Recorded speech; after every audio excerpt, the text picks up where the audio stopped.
noti politikës. Kujna? Politikës, subjekte o politikës. Kusht ka rreth ty qashtu? Ato desh të dalë. Aty desh të dalë. Jëmë ko të shpia të kësaj. Po? Ka të të nejtë të. Edhe politikajt. Më ma lip kukrën. Ti edhe familja. Tha shtadhosës ma kështru asfaltin. Ata ja po, ja unë e jo. A po, jo. Dhe kuj, s'kum di gjona im. Me shufra. Me boksha, me shkelma, qore mare, edhe vojmë kanë gjukë, qore? Qore? A dhe vetë? Edhe li, ata se di ku qenë këtë vetë. A dhe vetë? Sukon goditje longitudinale veç ajo. Lekundje harmonike një këfar vakti, lekundje harmonike u ka. Nuk di gjona im, jau ku morë i nati, rastin e ku më shpanë në polici. Heto si ato morë me rastin. Shpresojmë, ma gjashtetorit, organet kompetente që të marrin me drenqimin e vove. Ka interesant, me 6 tetor 1968, hapet lajmi i vërtet si në radio ashtu në gazet. E kemi sjell, si në gazet ashtu në ardisë në doa në mojtë mbledhi. E kemi ngrit flamurin kombëtar. Kuqezi. Me Shqipun. Tash vetëm t'ja një koment që dha një mesazh shumë të bukur.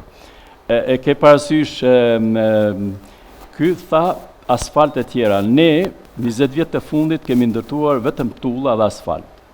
Kurse nuk e kemi ndërtuar njerëz. Ne flasim për asetet rinis, flasim për potencialitetin shumë madh, na arsimin e kemi degraduar, si kemi gjeneruar kaotizëm. Kemi botulla dhe asfalte, nuk i kemi ndërtuar. Kurse menqëri, shkencë edhe gjitha këto, do me thonë, i kemi aq të dobta, sa që janë në proces jo vetëm të shkatërimit i rasht, po dhe të vetë shkatërimit. Ma mirë ti shojnë flinë, thasë se dje nuk kojmë të rritë. Të thehemi ka arsimi dhe do me thonë të ndërtojmë arsimimin, edhe pastaj lidhur me këto hallka të ndërtohet mandej vetdia, natyrisht sistemi juridik e tjera, do me thonë gjitha janë ndërlidhura njëra me tjetrën, por dhe gjitha shtetet të cilat kanë pas fatin e ligë, sukur se kemi na momentalisht, kanë filluar pikërisht për arsimimit. Ma fute këtë fjalë të re, fatin e ligë. Më e mirë, më fisnik. Aty fillon do me thonë. A bërë dhe i pytje bërë najmë, se që i kohëm një pytje. Vishë edhe një shkurë. Po? Vetë vendosja sloganin Erdita. Pse Erdita kur shpallën rezultatet natën? Shikoni... Na qam kanë mi shpallë. Shikoni, ekziston dita dhe terri. Errësira është kaotizëm, është për shembull keni dëgjuar për vrimat e zeza ose materien e errët. Domethënë aty nuk është fjala për errë, po është një padituri, një ignorancë, një primitivizëm që është edhe vetë shkatërruese dhe shkatërruese nga agjentet e jashtë. Kurse drita ajo që e sublimon, drita ajo është që gjeneron dituri, mençuri, e cila jep një informacion të organizimit koherent. Organizimi koherent është kulminacioni i mençurisë. Pa mençuri e pa moral nuk arrihet, edhe mençuria morale janë ato që shpresoj të kultivoj në shoqërinë shqiptare. Profesor i nderuar, shumë faleminderit për shënimi. Ishte kënaqësi profesor. Faleminderit për jush. Ju uroj gjithë mirat. E me që pretendoni veç arsimin, se na imi ma thot se dritë e diturisë para do na shpirë. Inshallah bëhet kështu. Ashtu. Shumë faleminderit profesor. Ecim bashkë, shkojmë kështu.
koncentrojmë Rovena këtu. Faleminderit shumë për prezencën tënde, ishte një baladë mrekullueshme në hyrjet e spektaklit ton. Zonë e zotëri, mysafir të nderuar, mirë mbrëma, mirë se vini në spektaklin tuaj Odeon. Ja ku jemi këtu bashkë i gjithë stafi i spektaklit tuaj Odeon në sezonin e ri. Ja ku jemi këtu me Bajram Dobrën, me A-Band, Mihria, Rovena, Lora, të gjithë ju, që jeni bashkë me ne autor dhe kreator të spektaklit tuaj Odeon. Në një skenografi të mrekullueshme që është gjithmonë mrekulli për vetën e saj, edhe për përbajtjen e saj, sepse është dorë vendore, Metal Bau, Gazi LED, Malfia Group. Jemi këtu bashkë në sheshin e fjalës së mirë e këngës së bukur. Sonte kemi për të thënë e për të dhënë shumë çka të bukur. Pretendentët tanë për të qenë deputet në Parlamentin e Republikës Kosovës do të sjellin gjërat e tyre të bukura, pretendimet e tyre të mira për atë dheun e tyre, për vendin e tyre. Por ne jemi këtu bashkë duke falendëruar gjithmonë sponsorëve tanë, sidomos atij general, që është universiteti më i famshëm në gjithë Evropën juglindore, tani më nam edhe më tutje, UBT. Rovena, faleminderit që jemi ne, do të jemi edhe më pas bashkë, ecim tutje me marketing.